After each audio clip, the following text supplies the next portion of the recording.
Включили? Мгм. Добро пожаловать на нашу вторую встречу по медитации.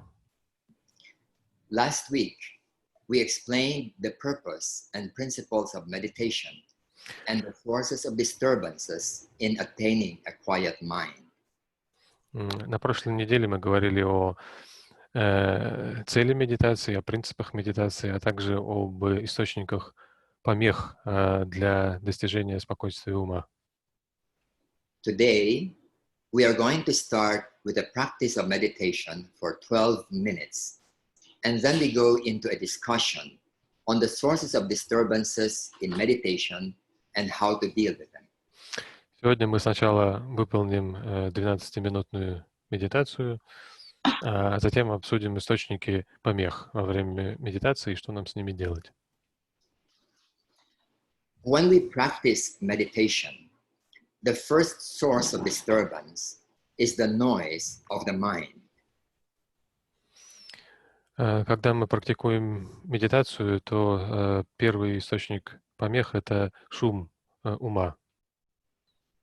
Thoughts keep on popping up involuntarily, and we are constantly taken away from the meditation practice. Наши мысли постоянно продолжают вскакивать и появляться в нашем уме и уводят нас в сторону от нашей практики. So, for those who were not here last week, I will briefly explain the method we will use in dealing with the noise of the mind.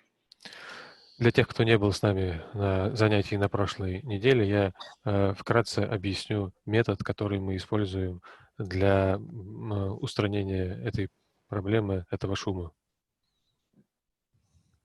After doing relaxation and awareness of thoughts, we will enter into a 12-minute silence.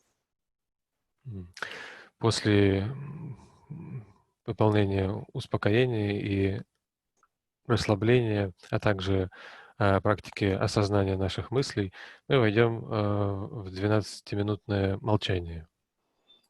During this silence, we will use awareness of breathing and the use of counting as our focus of attention. The breathing is normal, not deep. И во время этой тишины, этого молчания мы будем использовать осознанное дыхание, а также счет как инструмент для удержания фокуса внимания. И дыхание при этом остается обычным, не углубленным.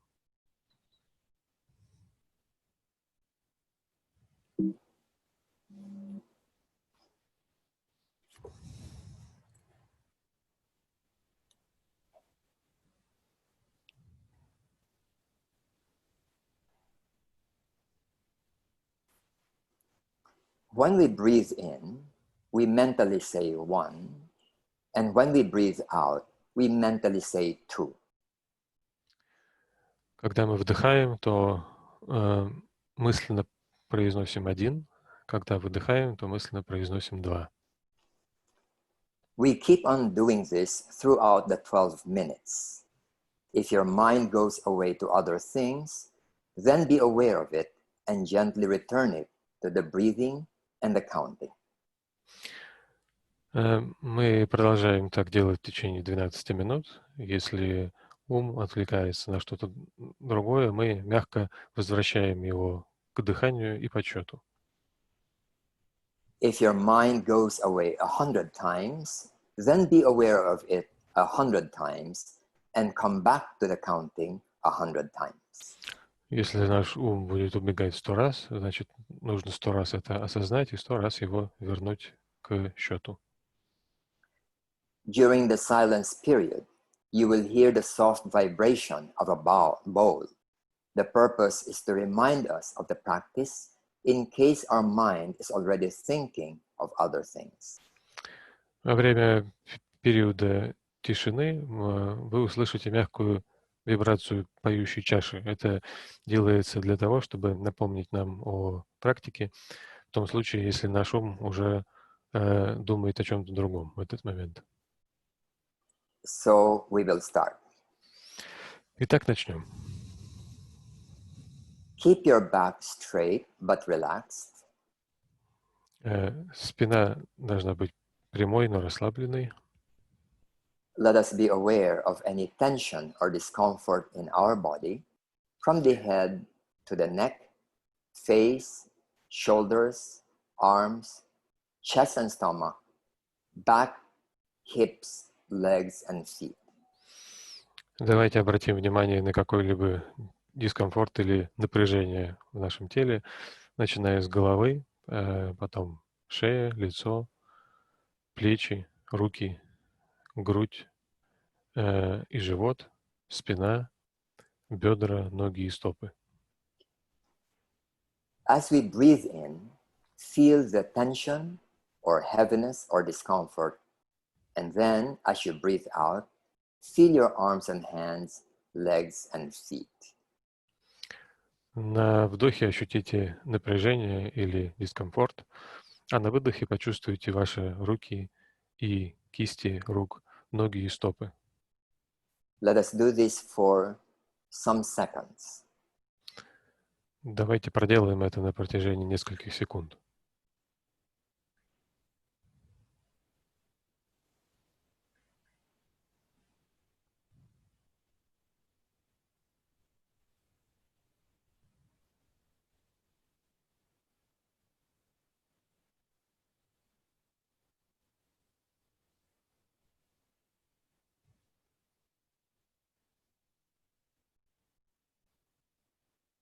And as your body becomes more relaxed, you will notice that your emotions also become calm and quiet.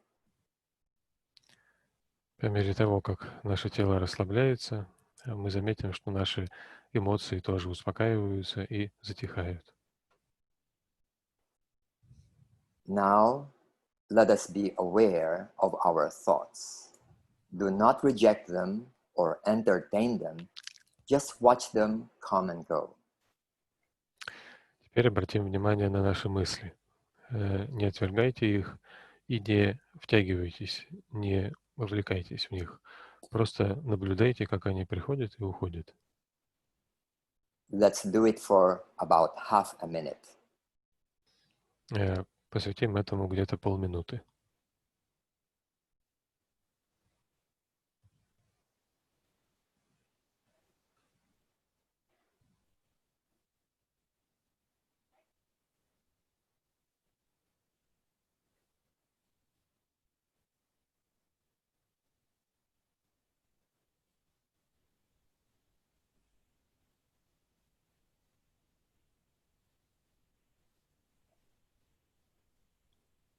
Then notice the space of our consciousness that contains all these thoughts.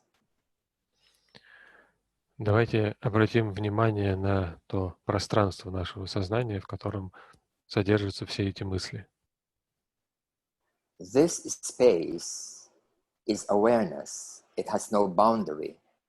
It is just watching, not liking or disliking, not accepting or rejecting, just watching. Это пространство и есть наша осознанность. У него нет границ. Оно просто наблюдает, оно не разделяет на нравится или не нравится, оно не принимает и не отвергает, просто наблюдает.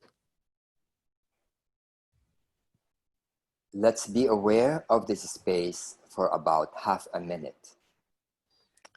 Давайте будем удерживать осознанность этого пространства на протяжении полуминуты.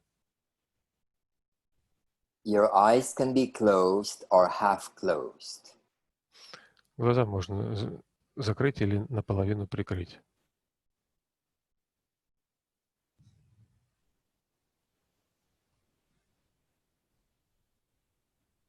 And then, as we breathe in, we mentally say 1.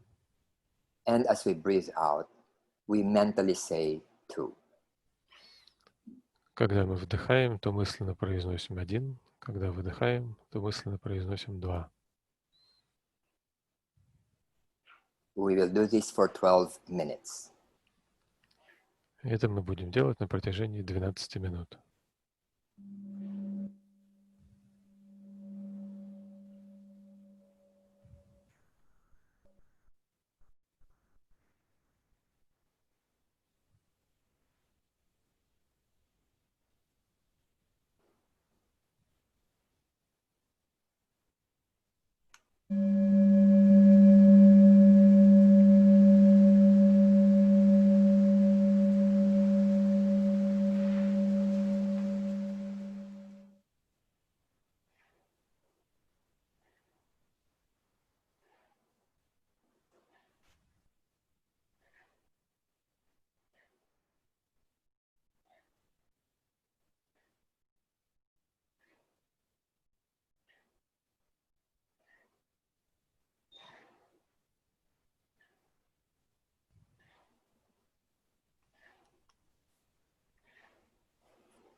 Sustaining our inner awareness, let us now be aware of the sounds around us. Удерживая нашу внутреннюю осознанность, осознаем звуки вокруг нас. Sustaining our inner awareness, let us be aware of our body and emotions. Удерживая нашу внутреннюю осознанность, давайте осознаем наше тело и эмоции.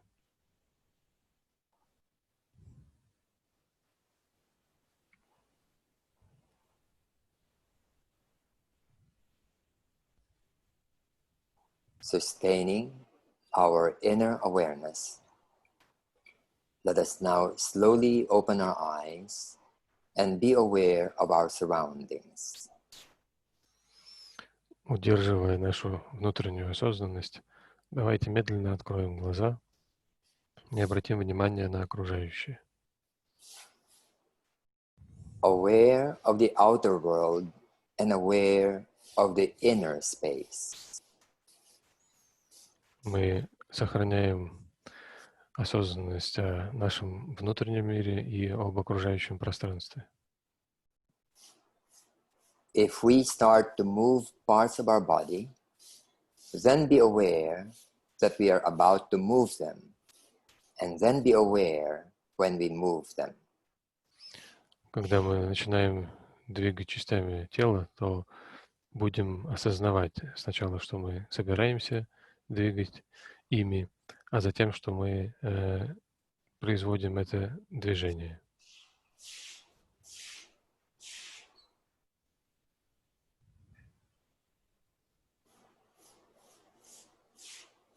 As I mentioned last time, the daily practice of meditation has a certain important effect.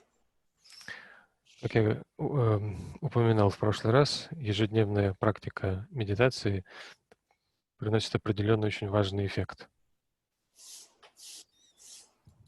It gradually develops a non-attached awareness in our mind, which will become more and more prominent in our daily life. Она позволяет нам выработать постепенно осознанность без привязанности, которая станет очень важным, все более и более важным фактором нашей жизни. And then we will notice that in our daily life, we become more calm and quiet, and we become less reactive to the provocations of the outside world. И тогда мы заметим, что наша повседневная жизнь становится спокойнее, умиротвореннее, и мы сами становимся спокойнее и умиротвореннее. И мы менее склонны реагировать на всякие сотрясения и потрясения окружающей жизни. So today, we are going to discuss other sources of disturbances in meditation. И сегодня мы с вами обсудим другие источники отвлечений при медитации. Because it is not only thoughts that are the cause of disturbance, but other things, particularly our emotional life.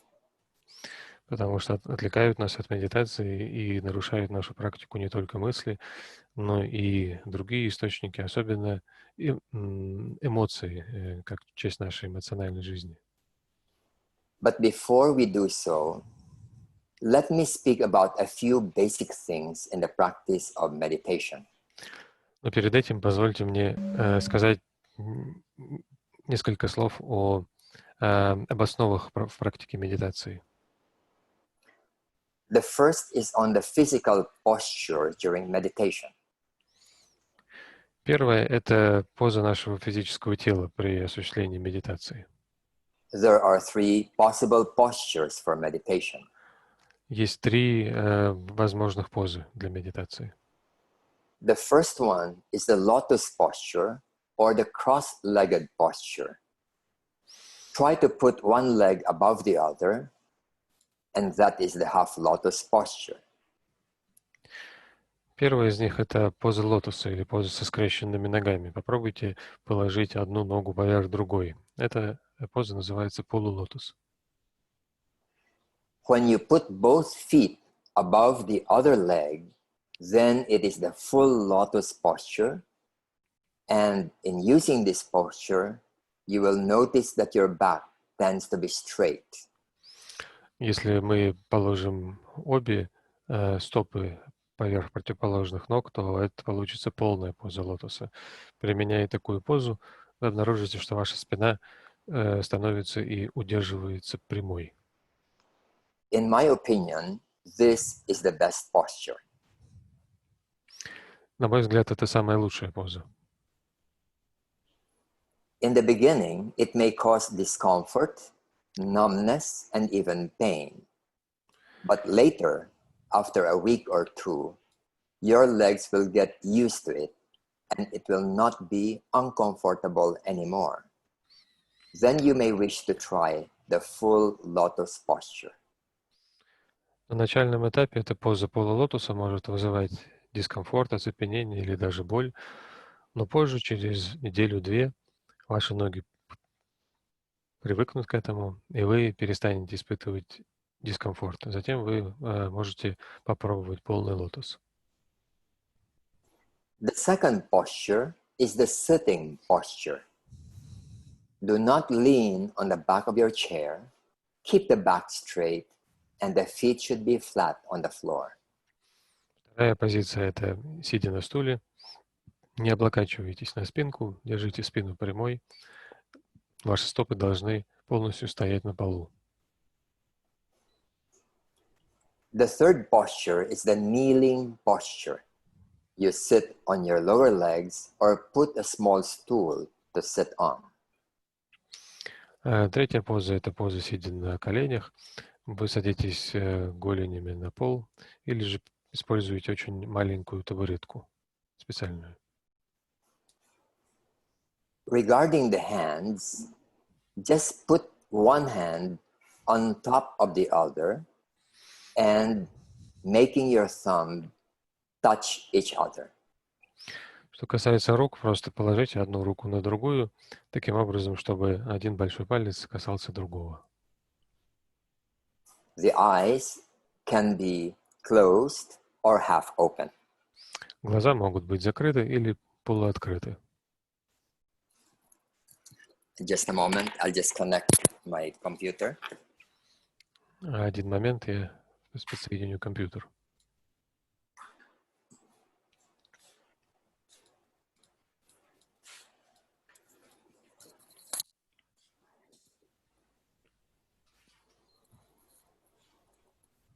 Choose a regular place to meditate. Avoid changing it unless necessary, because every time you meditate in a new location, the body and mind will have to adjust to it. Выберите регулярное постоянное место для медитации, избегайте перемены места без необходимости, потому что каждый раз, когда вы используете новое место, то телу и разуму приходится подстраиваться под это место. Choose a regular time to meditate. Morning is the best time upon waking up, and do it for at least 20 minutes or longer. Выделить регулярное время для медитации лучше всего утром, сразу после пробуждения. Выполняйте медитацию в течение 20 минут или дольше. Now, let us discuss about a few major obstacles to meditation. А теперь давайте обсудим несколько основных препятствий в практике медитации. There are many sources, but during our sessions, I will discuss three major ones. Есть много источников препятствий, но во время наших встреч я рассмотрю три основные. The first is the noise of the mind. The second is the disturbance of our emotions and distresses. And the third is an unsound philosophy of life and way of life. Первая причина, первый источник — это шум ума.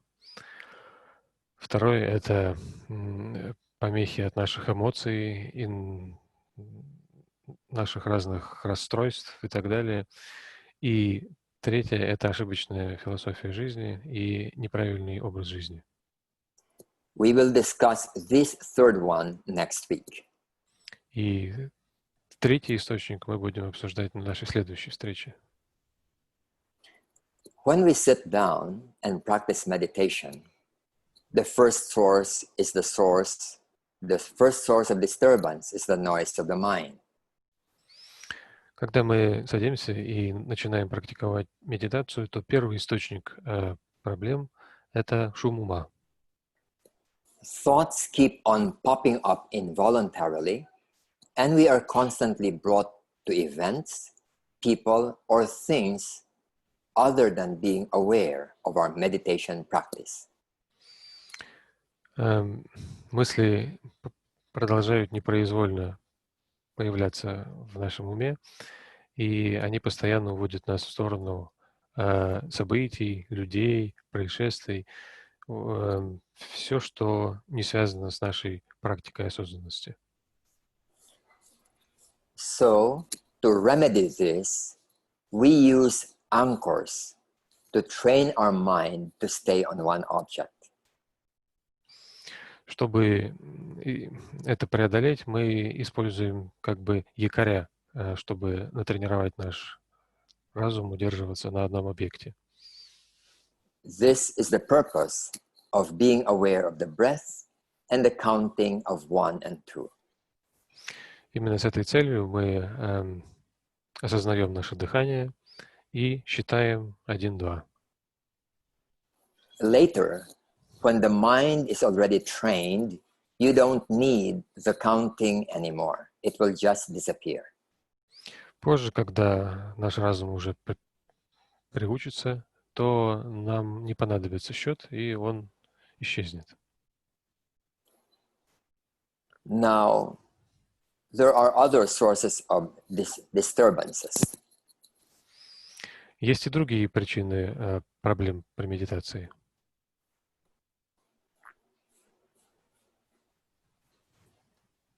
During the day, when we are upset, angry, anxious, fearful, depressed, hurt, or resentful, this will accumulate and become constant sources of psychological disturbances.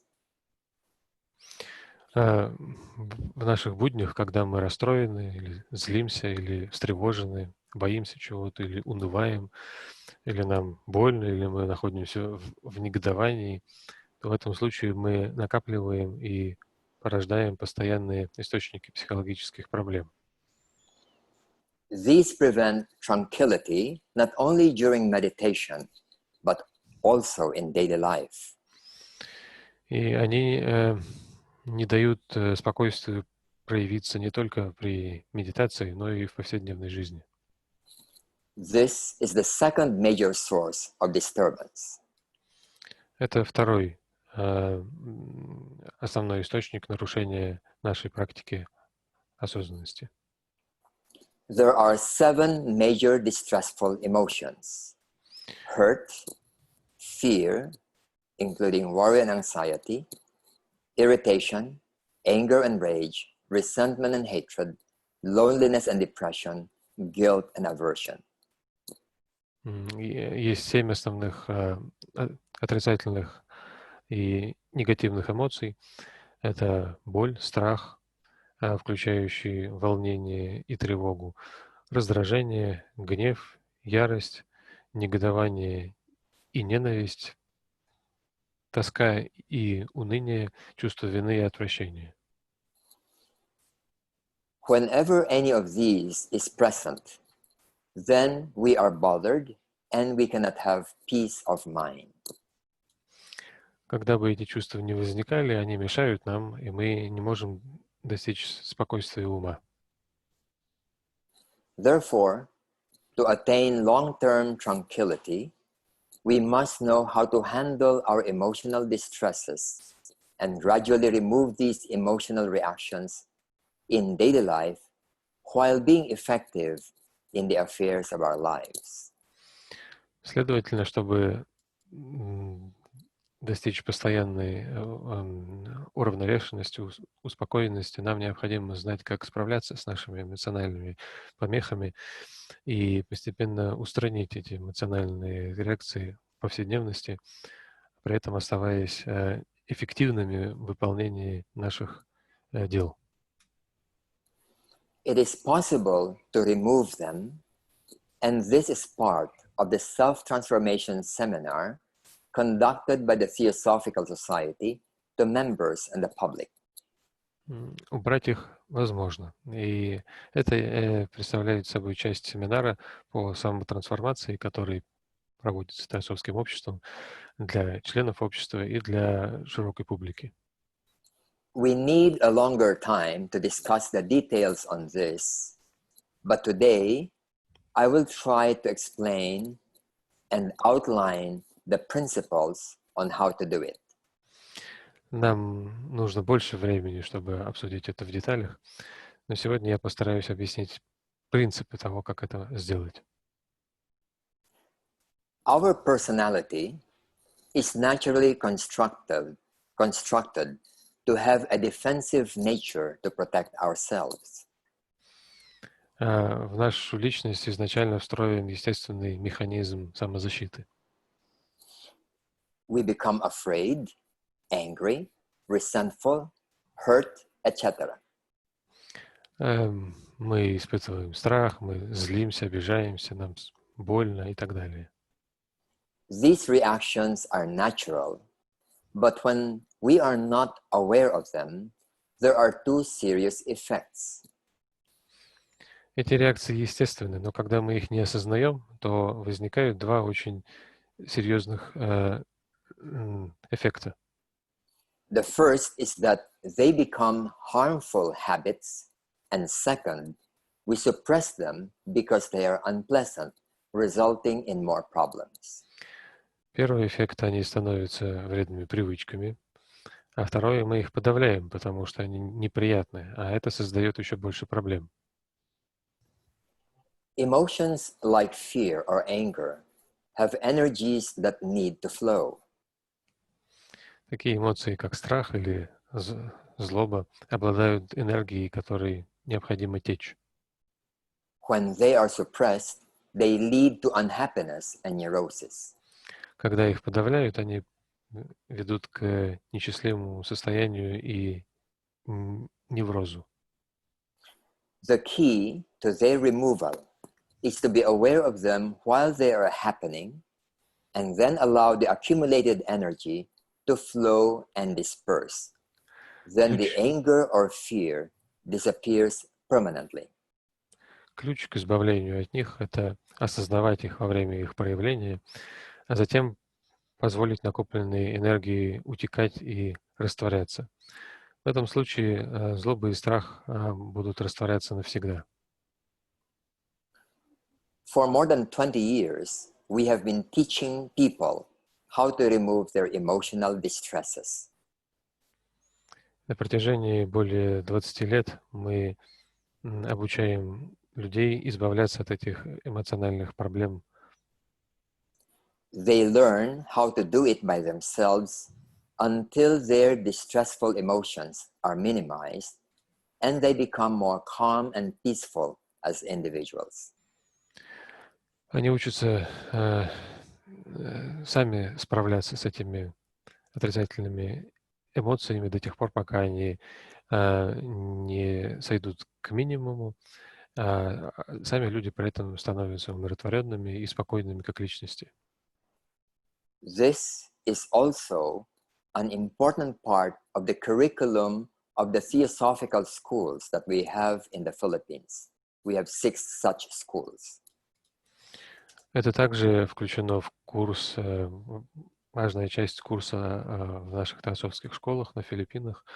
У нас таких школ 6.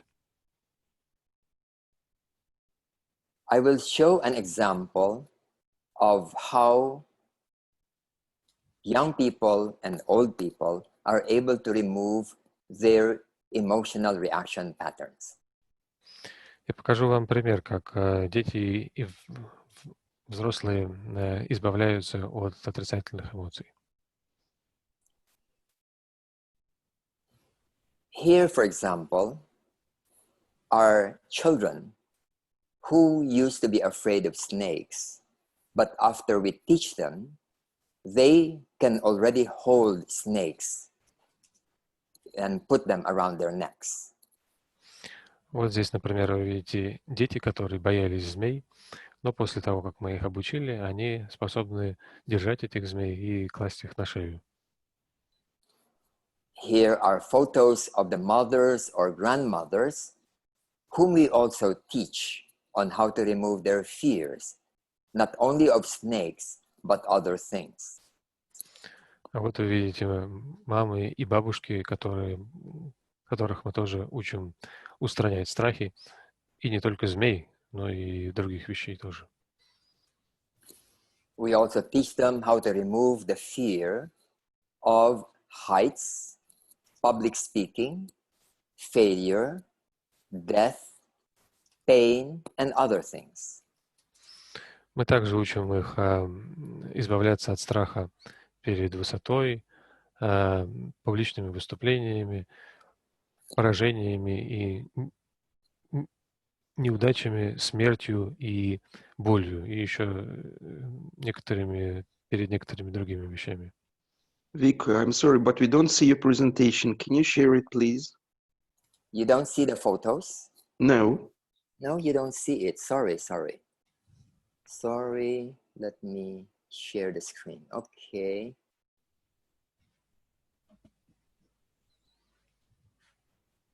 Yes, now that's fine. Thank you very much. Okay, let me just put in the first photo. Okay.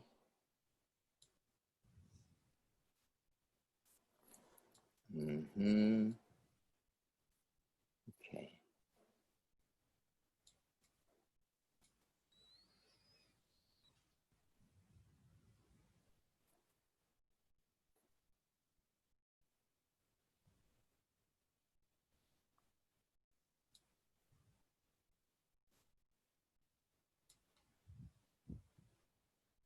Okay, can you see it now?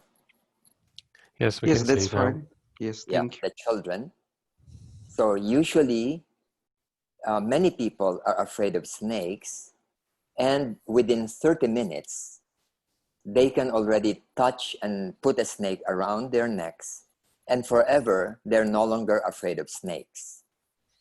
Вот видите этих детей. Обычно все люди боятся змей, но в течение 30 минут они уже могут к ним притрагиваться, класть их к себе на шею и навсегда освобождаются от страха перед змеями. Here are parents and grandparents whom we also teach on how to remove their fears. Вот вы видите их родителей и бабушки, дедушки, которых мы тоже учим устранять страх. And we use the same principles to teach them how to remove any other kind of fear, as well as other emotions like hatred, trauma, hurt, and other things. И используя те же самые подходы, мы учим их, как устранять любой страх, а также другие отрицательные эмоции, такие как ненависть, какая-то опыт травмы, боль, обиды и другие. How is this done? I will explain and give an example. Как это делается? Я объясню и приведу пример. Suppose a man is afraid of snakes or heights or public speaking. Предположим, что кто-то боится змей, высоты или публичных выступлений. Then we ask him to think of a snake that is far from him, maybe somewhere outside of the house. Тогда мы просим его подумать о змее, которая находится далеко от него, например, где-то за пределами его дома. If he has a phobia, he will have a physical reaction, even though he knows that there is no snake outside of his house. Если у него есть фобия, то это выразится в некой физической реакции, даже если он знает, что рядом с его домом сейчас нет змеи. Then we ask him to describe what he feels in his body. Затем мы просим его описать, что он испытывает, какие ощущения он испытывает в своем теле. He may say that his heartbeat is faster, there is tightness in the stomach, or trembling in the arms or legs. Он может сказать, например, что у него участилось сердцебиение или какое-то напряжение в животе возникло, или в руках, или в ногах. As he breathes in, he should be aware of the tension or the heartbeat. And when he breathes out, he should be aware of the rest of the body, arms and legs. На вдохе он должен, да, мы просим его глубоко дышать, и на вдохе он должен осознавать свое сердцебиение или же вот это напряжение, которое он ощущает, а на выдохе наблюдать за остальным телом, особенно за руками, кистями, ногами и стопами. Then, as he is doing the breathing in and the breathing out, the man will feel that the energy in his stomach or chest or arms will begin to move or spread.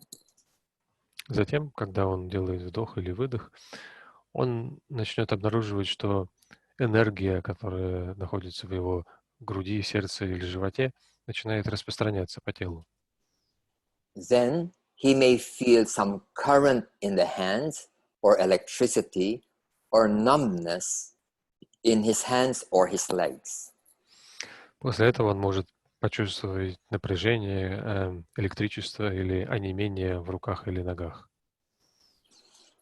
He continues to feel this while doing the deep breathing, and later these sensations will disappear and he will become relaxed, although he may feel a little tired.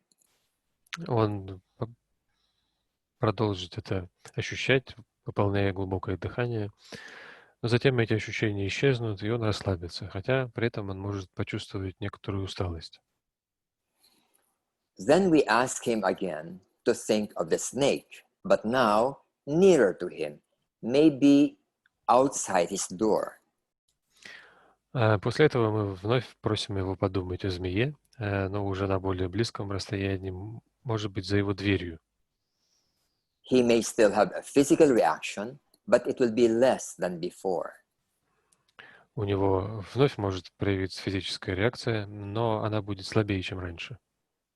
Then we do the same procedure several times until he becomes relaxed. Затем мы вновь повторяем ту же процедуру, но и мы ее повторяем, может быть, несколько раз до тех пор, пока он не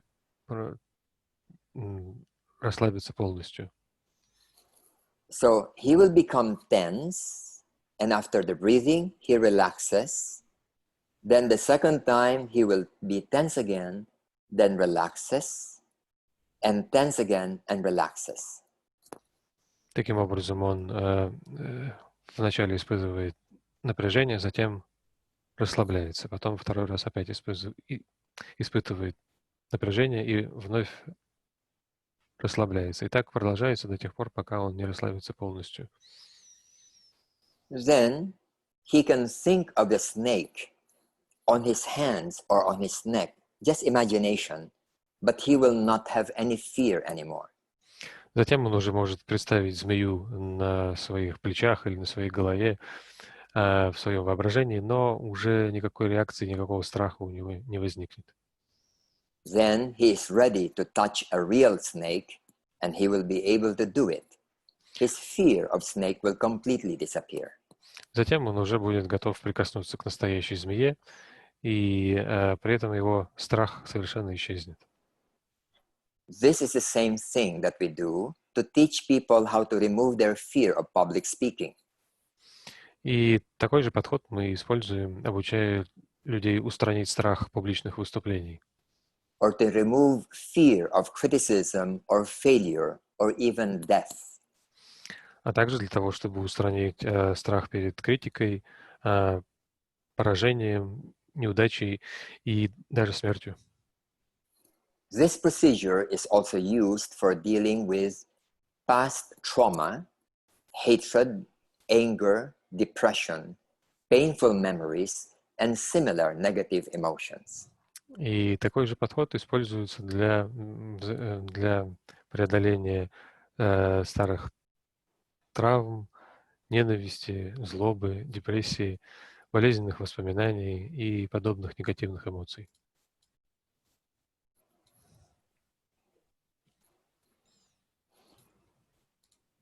The principle is that these reactions to snakes or public speaking appear in various parts of the body, and when they flow, then these fear reaction patterns disappear permanently.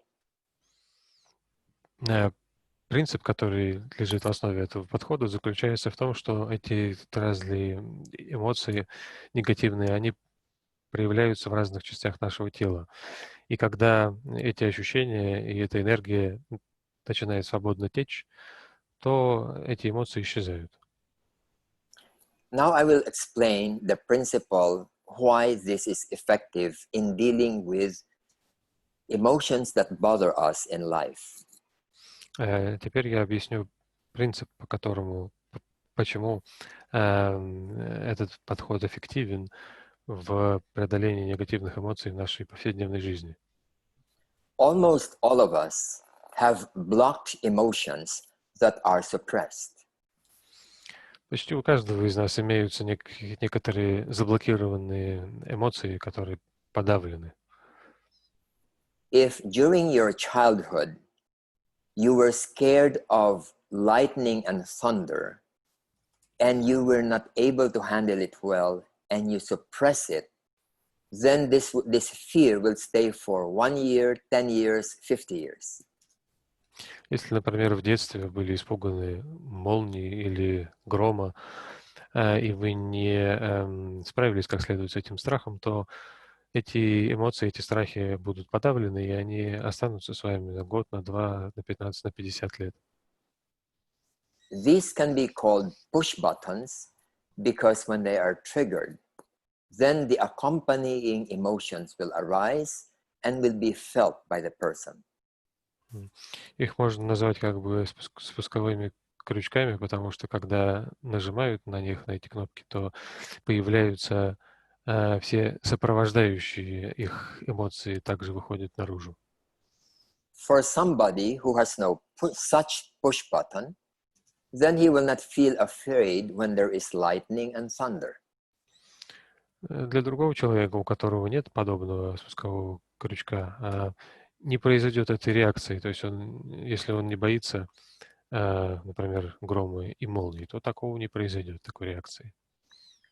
Now, when these push buttons arises, because they are unpleasant, the ego, the conscious mind, tries to push it back because it is unpleasant. Когда появляются эти эмоции, когда как бы эти спусковые крючки работают, то эго или наш сознательный разум пытается их подавлять, потому что они неприятны. And because they are pushed back to the subconscious, they will remain as fears or anger or distress for a long time, even for the entire lifetime. И поскольку они выталкиваются в сферу подсознательного, то они остаются и аккумулируются там в виде страхов, злобы, гнева. И они могут оставаться с нами очень долгое время, даже всю жизнь. However, if we apply awareness to these unpleasant emotions, then we do not push it back downwards. It begins to move and flow and gets released. Однако, если мы осознаем эти эмоции, если мы применяем к ним осознанность, то мы не выталкиваем их в подсознательное, не подавляем их, но когда мы их осознаем, они начинаются, их энергия свободно течет и освобождается.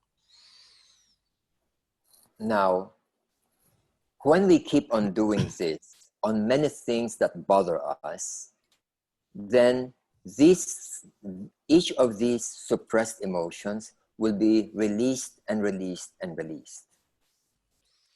И по мере того, как мы продолжаем это делать со всем, что нас беспокоит, тревожит, то каждая эта подавленная эмоция начинает высвобождаться. И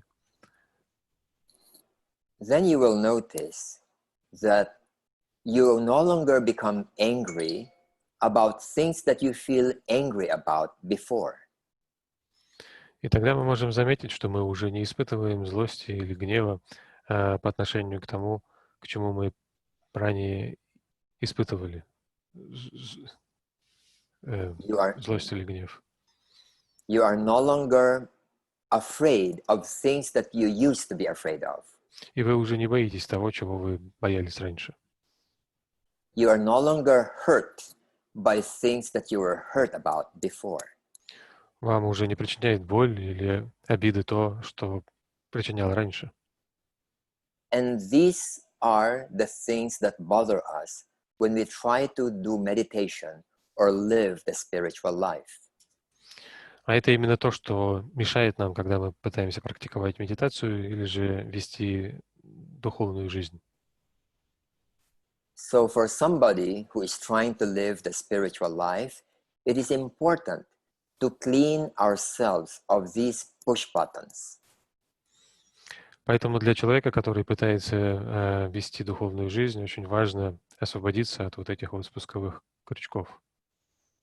Then hopefully within this lifetime, the major push buttons of our consciousness will be released and we will have permanent peace of mind and tranquility. И тогда можно надеяться на то, что уже в течение этой жизни мы освободимся от этих основных проблем наших и достигнем постоянного умиротворения и спокойствия ума.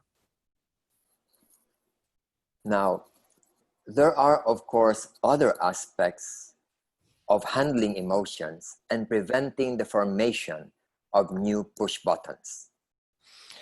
Есть, конечно, и другие аспекты взаимодействия с эмоциями и предотвращения формирования этих новых спусковых крючков. But the above is the most important approach in cleansing ourselves of these unwholesome reaction patterns. Но вот это именно представляет собой самый важный подход, который заключается в очищении самих себя от нездоровых шаблонов реагирования на ситуации. When we are able to do this successfully, then there will be greater equanimity, not only during meditation, but in our daily life. И когда мы способны благополучно справляться с этим, то мы обретем больше самообладания и уравновешенность не только во время медитации, но и в повседневной жизни.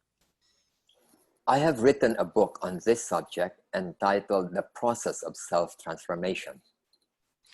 На эту тему я написал книгу, которая называется «Процесс самотрансформации». It is available from Amazon in USA. Ее можно приобрести на сайте Amazon, США.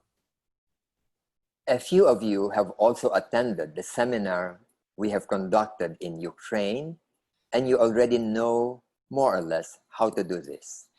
Некоторые из вас также присутствовали на нашем семинаре на Украине и уже более или менее знаете, как это делается. They can teach you how to do this, and you can experiment with it. And in the future, when there is the opportunity, I'll be happy to conduct the seminar among the members of the Russian section. Они могут рассказать вам, как это делается, и вы можете поэкспериментировать. А в будущем, когда представится возможность, я буду счастлив провести такой семинар и для членов российской секции Теософского общества. Now, let us pause at this point, and we can now have some discussion and questions and answers.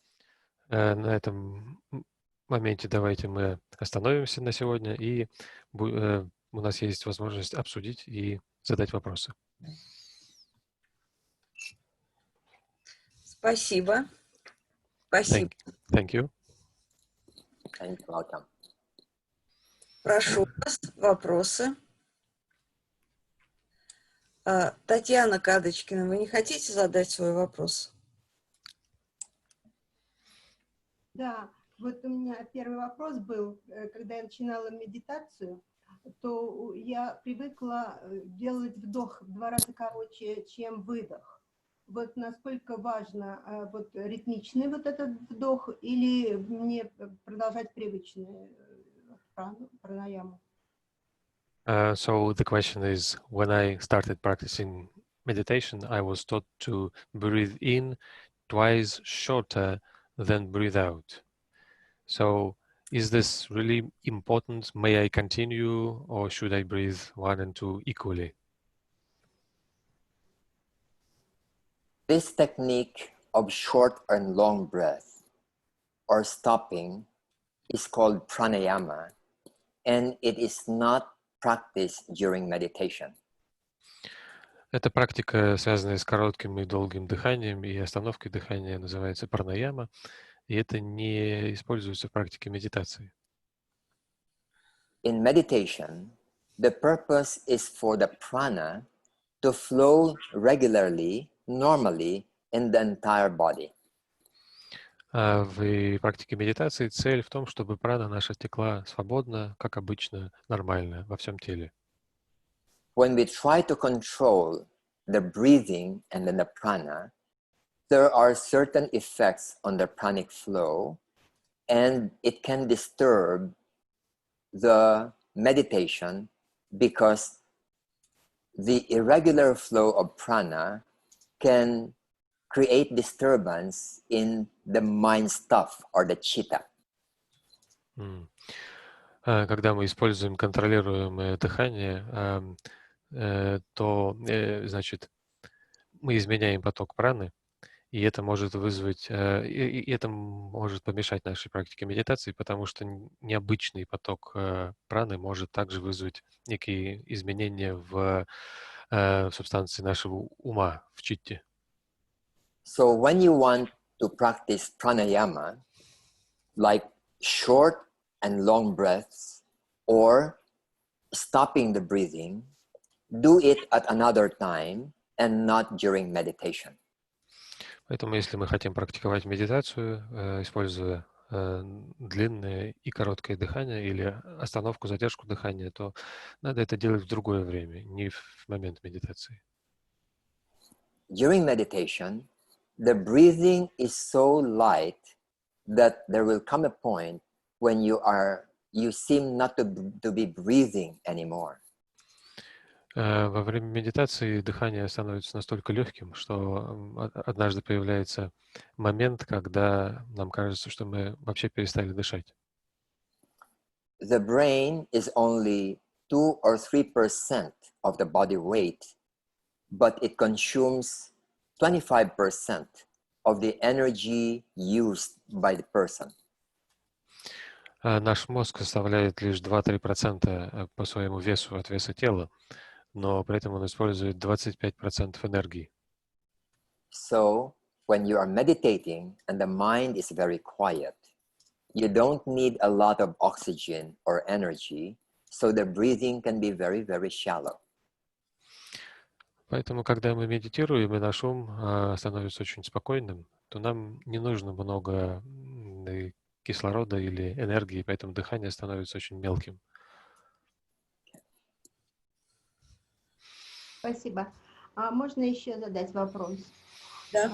Вот я, когда тренировалась в течение недели, то обратила внимание, что у меня каждый раз время медитации разное. И только один раз я попала в 20 минут точно. Может быть, для этого нужно будильник заводить, чтобы ровно 20 минут было, или это не важно? Вот у меня получалось и 30, и 40 минут, и это легко проходило и незаметно. Стоит ли вот напрягать себя будильником? И, получается, нужно ждать звонка будильника или, наоборот, свободно, чтобы стекала энергия? When I was practicing during this week, every time my time of meditation was different, and only once I managed to get 20 minutes. Usually it was more. So how important is it to meditate specific set amount of time? Because it was happening naturally and calmly, 30 minutes, 40 minutes. I didn't even notice this time. But should I set myself the certain time and use alarm clock, for example, to meditate a specific amount of time? It depends on your time available. In daily life, if you are working, then you may wish to do it at least 20 minutes. But it can be longer if you wake up earlier before you go to work. Это зависит от времени, которое доступно у нас в нашей повседневной жизни. Если мы работаем, то мы можем выбрать медитацию, по крайней мере, минимум 20 минут с утра, но если мы сможем проснуться раньше, то мы можем медитировать дольше. But my suggestion is that the minimum is 20 minutes. Но я все-таки предлагаю вам минимум медитировать 20 минут.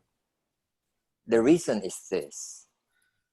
The mind during the day keeps on accumulating like dust or like dirt. And when you go into quiet, all these things will begin to come out first and then disperse. You may need 5 minutes or 10 minutes to do this. Но для этого ведь надо тогда будильник заводить, чтобы 20 минут четко было. Причина этого в следующем. В течение нашего дня наш ум собирает такую как бы пыль или грязь. И когда мы садимся в медитацию, то это все начинает выходить в первую очередь. И для того, чтобы это вышло, то необходимо 5 или 10 минут на это, и это все из нас выходит и растворяется. Sometimes it may even take the whole 20 minutes just cleansing the mind of the dirt of yesterday. И иногда потребуется даже 20 минут, все 20 минут, чтобы очиститься от этой грязи, накопленной в предыдущий день. But for those who have deep experience in meditation, it will not even take 1 minute, and then the mind can become very quiet. Но для того человека, у которого уже накоплен определенный значительный опыт в медитации, это может занять 1 минуту, а после этого ум сразу успокоится. As we mentioned last week, there are 2 stages in meditation. The first one is focusing, and the second one is meditation proper. Как я упоминал в прошлый раз, в медитации есть 2 стадии. Первая — это сосредоточение, а вторая — это, собственно, медитация.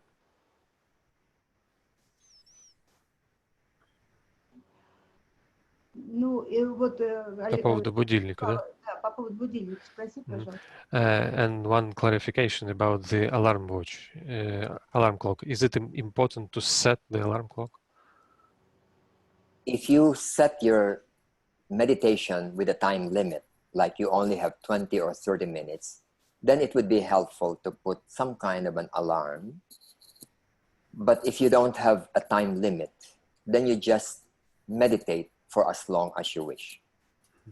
Ну, если у вас время ограничено, если у вас есть только 20 или 30 минут, то может быть полезно использовать будильник или таймер. Если же такого ограничения нет, то просто медитируйте, сколько вам, сколько получается. Хорошо. Теперь я не занимаю время, Лена? Это Ничего, 3-й вопрос, последний. Да. Вот я относительно препятствий. Вы описывали препятствия, но вот я хотела понять, у меня, когда я сосредотачиваюсь, я осознанно нахожусь в осознанном состоянии, у меня появляется звук космоса, он на высоте ля. Вот, и также, когда я ухожу уже вот как бы глубоко в медитацию, то начинаются вот такие всякие вспышки цветовые. Это мешает или способствует? Или это надо преодолевать, или ждать, когда это уйдет, и уже тогда начнется безмолвие и без, как говорится, без звуков. Вот это меня интересует. На какой стадии это появляется и когда уходит? When I'm practicing meditation and I achieve this state of awareness, then I hear the voice of the cosmos at a certain note. It sounds at a certain note. And later also some images appear or sparks of light and color. So what should I do with them? And when can I expect them to disappear perhaps? We have to remember that the purpose of meditation is to go beyond phenomena. Нам нужно помнить, что цель медитации — это выйти за пределы феноменов. When we hear sounds, when we see lights and visions, when we feel certain strange things, we just watch them and they will fade away, and then our aim is to go into deeper silence. Когда мы слышим эти звуки или видим вот эти цвета, вспышки, разные видения или чувствуем какие-то странные вещи, то мы просто их наблюдаем. И тогда со временем они исчезнут, растают. И цель наша именно погрузиться в более глубокое молчание. Спасибо. Большое спасибо, это очень мне помогло. Thank you very much. It was very helpful. Спасибо. Алексей, прошу вас. Я хотел бы поблагодарить Вика за прекрасный доклад, и у меня сегодня два вопроса. Первый, как от жителя большого города, значит, он заключается в следующем. Как быстро проснуться утром для того, чтобы быть в состоянии медитировать? Да, потому что очень часто мы встаем по будильнику, и наше сознание иногда чуть запаздывает с работы тела. И второй вопрос, обязательно ли должны быть скрещены ноги? В некоторых йоговских традициях да, есть обязательное требование, что ноги должны быть скрещены для того, чтобы Апанаваю циркулировал более правильно. Спасибо. Thank you very much, first of all, for the wonderful talk. First, I have two questions. The first question is, as a person who lives in a big city, how can we wake up in the morning? Because we usually use alarm clock. And sometimes when our body sits up, our consciousness is still sleepy. So how can we quickly wake up to start practicing meditation properly? This is a matter of habit. When, for example, there are many people, maybe most of you are like this. When you, let's say, you only need, let's say, 7 hours of sleep, and you sleep at 11 o'clock, you'll just naturally wake up at 6 o'clock. And you will not be sleepy anymore, even if you want to sleep. Go ahead. Это все дело привычки. Наверное, это относится ко многим из нас. Например, нам нужно 7 часов сна, и мы ложимся в 11 вечера. Тогда естественным образом мы в 6 часов проснемся и не будем чувствовать сонливость, даже если нам будет хотеться спать. So it would be better to have a regular time of sleeping rather than sometimes early, sometimes late, sometimes early. Then the body clock is not set. В этом случае нам надо понять, что будет лучше установить регулярное время отхода ко сну. Потому что если мы иногда засыпаем раньше, иногда позже, то наши внутренние часы, как бы часы нашего тела, не работают регулярно. When we have enough sleep, you will notice that when we do meditation, we do not feel sleepy at all. Когда у нас достаточно сна, то мы будем ощущать, что во время медитации мы совершенно не испытываем сонливости. When we are meditating and we find that we are sleepy, it means that the body needs more sleep, and we have to listen to this demand of the body. Если когда мы медитируем, мы чувствуем сонливость, это означает, что телу необходимо больше сна, и мы должны услышать это требование нашего тела. You said there were two questions. Yes, and the second question is it necessary to sit cross-legged? Because in some traditions of yoga, they say that this is obligatory to cross legs for some circulation of Alexei, Apanavayu, да? For this circulation of Apanavayu. No, it is not necessary. You can do sitting, you can do kneeling, you can even do it lying down if you are not feeling very well. If you are bedridden, go ahead and meditate lying down. Mm-hmm. So the important principle is that the body can be comfortable for a long period of time. Mm-hmm. Нет, это не обязательно скрещивать ноги при медитации, да? Мы можем делать это сидя на стуле, мы можем скрещивать ноги, мы можем сидеть на коленях, мы можем даже делать это лежа. Например, если мы больны и находимся в кровати, то вполне мы можем, если наше тело находится в комфортном положении, мы можем медитировать и лежа. We try to make sure that the back is straight. Мы пытаемся всегда удостовериться, однако, в том, что наша спина выпрямлена. It will be noticed that as our awareness becomes more expanded and deeper, you will feel parts of your back, your neck, and the lower head stretching because you need to open up these parts for the flow of energy during meditation.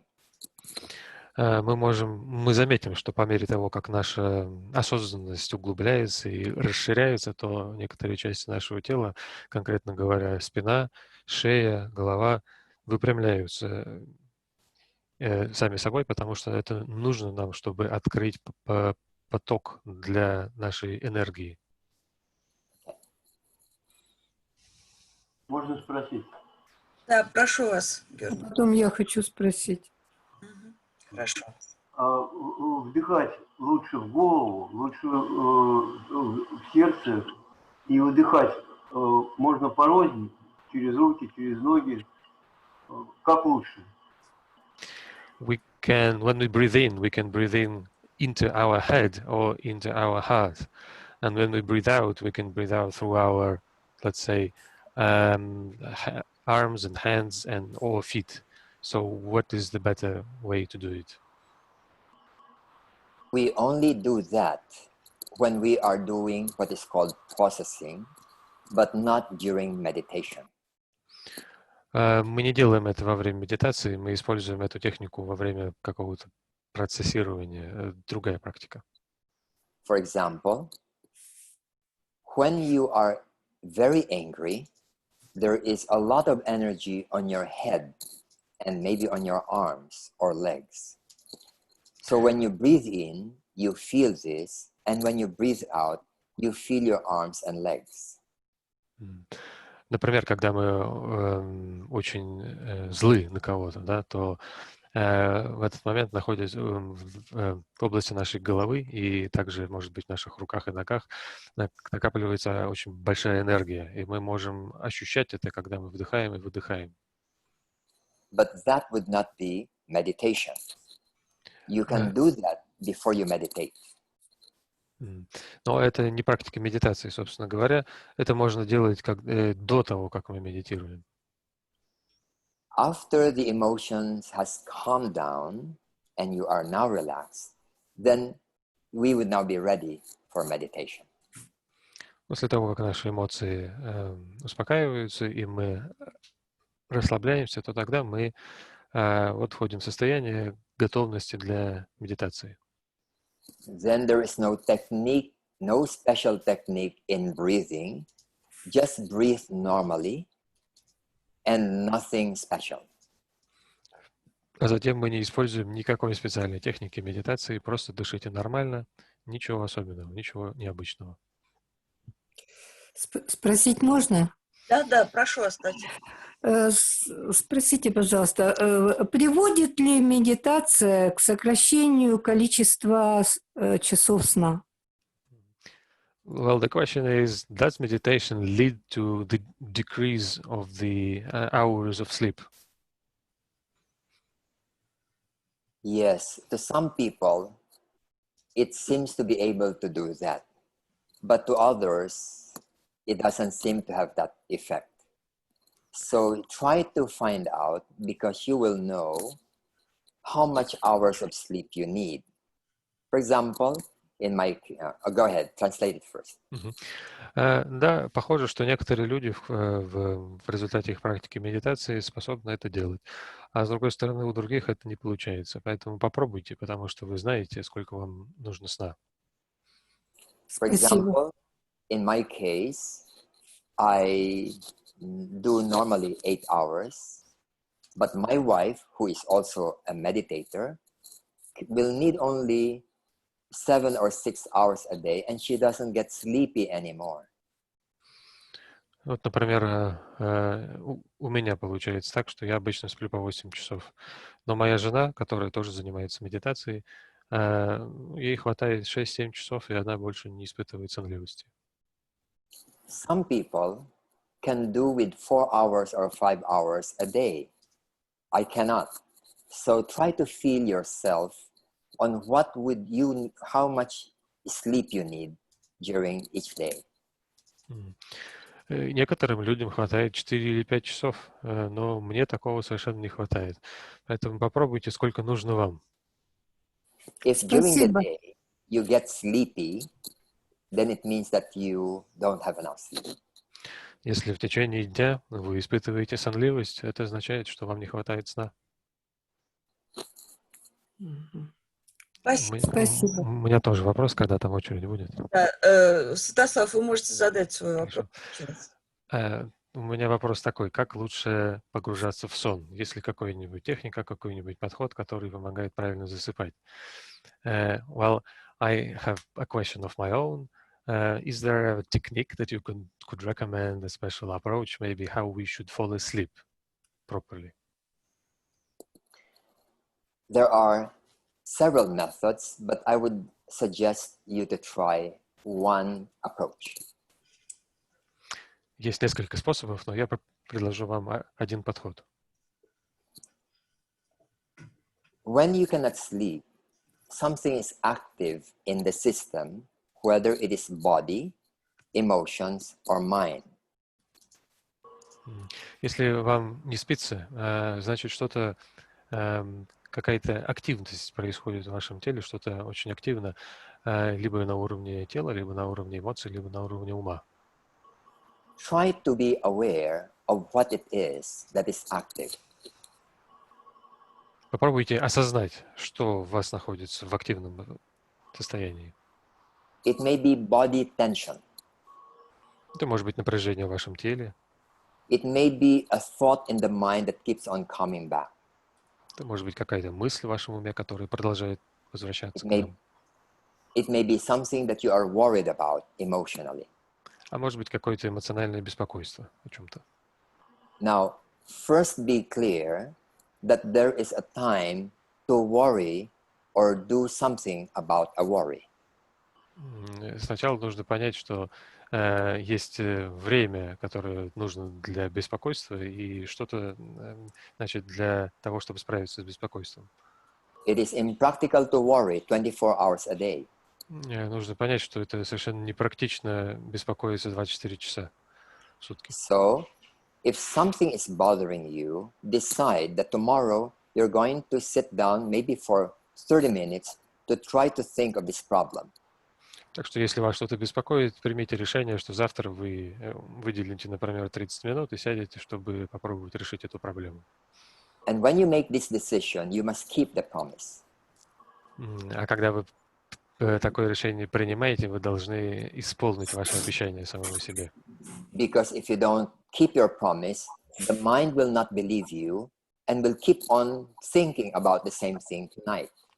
Потому что если вы не сдержите ваше обещание, то ум вам не будет верить, и он продолжит беспокоиться. Then what you should do is, when you're aware whether it is mind, emotions, or the body, then you breathe in and feel this activity, whether tension or thought. Just be aware of it.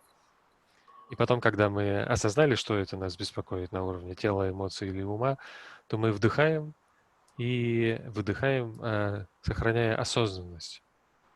And when you breathe out, feel your arms and legs. То есть, когда мы вдыхаем, мы сохраняем осознанность, когда выдыхаем, мы чувствуем наши руки и ноги. The principle is that whenever we cannot sleep, there is a blocked energy in the system that is prevented from flowing. Когда мы не можем уснуть, то в нашей системе есть некий блок для нашей энергии, который препятствует ее течению. The best way to let this blocked energy to flow is to be aware of this energy being blocked. И лучший способ, как снять этот блок и позволить энергии течь, это осознавать вот этот блок. Awareness will normalize the system, and the blockages will begin to soften, and the energy begins to flow. Наша осознанность позволит нормализовать поток энергии, и эти блоки будут становиться мягче, расслабляться, и энергия начнет течь. But take note that in doing this, you must not fight the blockage, you must not fight the thought.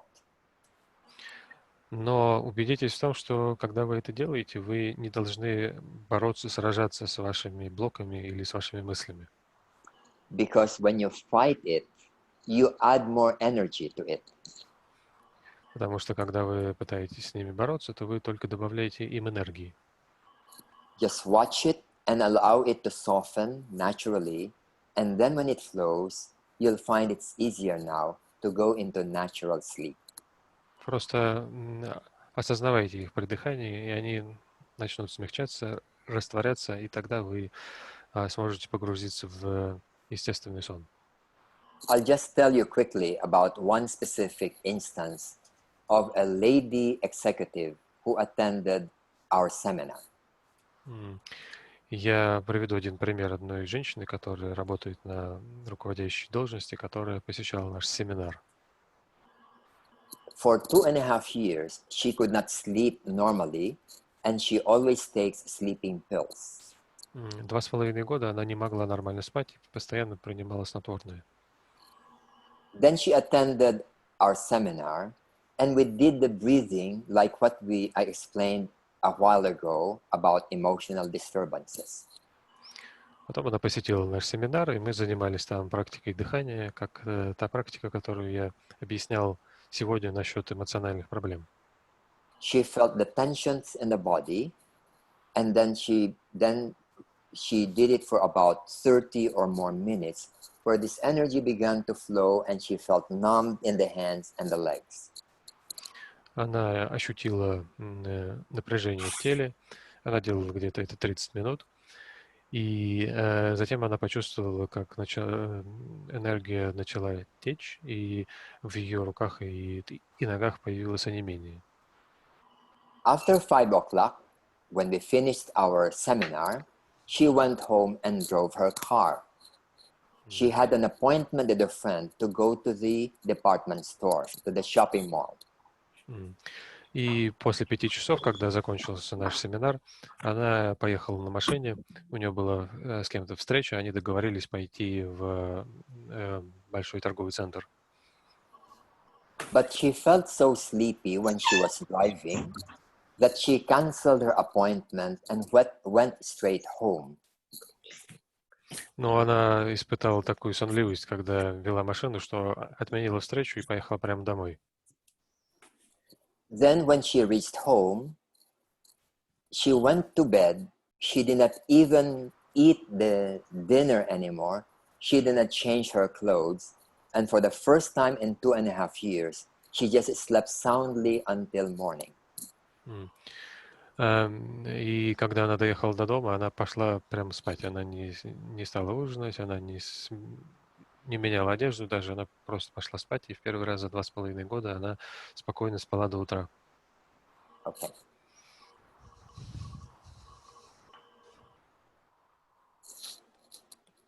I think it's now, 9:34 over there. You might be preparing for your 10 o'clock session. So unless you have any question, it's all right that we conclude our session and we will see each other again next week. Сейчас 9:34. Вы, возможно, уже хотите подготовиться к вашей следующей встрече. И если больше нет вопросов, давайте, значит, на этом остановимся до следующей недели. Можно еще один вопрос? Можно? There is one more question. Okay. Можно еще один вопрос? Да. Да, спасибо. Что значит быть постоянно осознанным? Как это понимать? What does it mean to be constantly aware, to keep constant awareness? What does it mean? How to understand it? You will notice that when we are thinking normally, we identify ourselves with the thought. Вы можете заметить, что когда мы думаем в нормальном нашем варианте, то мы отождествляем себя с мыслью. Now, when we are trying to be aware, we just watch without judgment, without liking or disliking, without rejecting, just watching. Когда же мы пытаемся быть осознанными, то мы просто наблюдаем без осуждения, без приязни, неприязни, без отвержения, просто наблюдаем. For example, suppose my hand is painful, is in pain. Вот, например, у меня болит рука. Normally we say, I am in pain. Обычно мы скажем, мне больно. I am equivalent to the pain. То есть я как бы отождествляюсь с болью. Now you try. Watch the pain. In other words, what is this experience called pain? And you will see that the experience of pain is specific and limited to this area. Но мы давайте попробуем наблюдать за нашей болью. Иными словами, что такое вот этот опыт боли, который мы испытываем. И мы увидим, что этот опыт как бы он ограничен зоной в нашем теле. The pain is not in the stomach or on the head, or not on the back. So when we are aware, that awareness is also not in pain. Мы поймем, что эта боль не находится в животе, не находится в голове, не находится в спине. И когда мы осознанны, то мы также заметим, что эта осознанность не находится в боли. So the hand is painful, but the awareness is not in pain. Таким образом, больно на нашей руке, но самой как бы осознанности не больно, осознанность не испытывает боль. It is not a rejection of the pain. It is, in fact, fully experiencing the pain, but not identifying with the pain. Да, и это не является отвержением боли. На самом деле это является полным проживанием, полным опытом боли, но при этом без идентификации себя с этой болью. So, practice this, experiment with it, and then you will begin to find that we have a natural capacity for awareness after we have gone into more and more of such exercises. Так что поэкспериментируйте с этим, и вы обнаружите, что в нас есть врожденная естественная способность к осознанности, которая будет проявляться больше по мере упражнений. We can be aware of the pain. We can be aware of the emotions. We can be aware of thoughts. And we are not the pain, the emotions, or the thoughts. The awareness is not. Мы можем осознавать боль, мы можем осознавать эмоции, можем осознавать мысли, но осознанность не является ни болью, ни эмоциями, ни мыслями.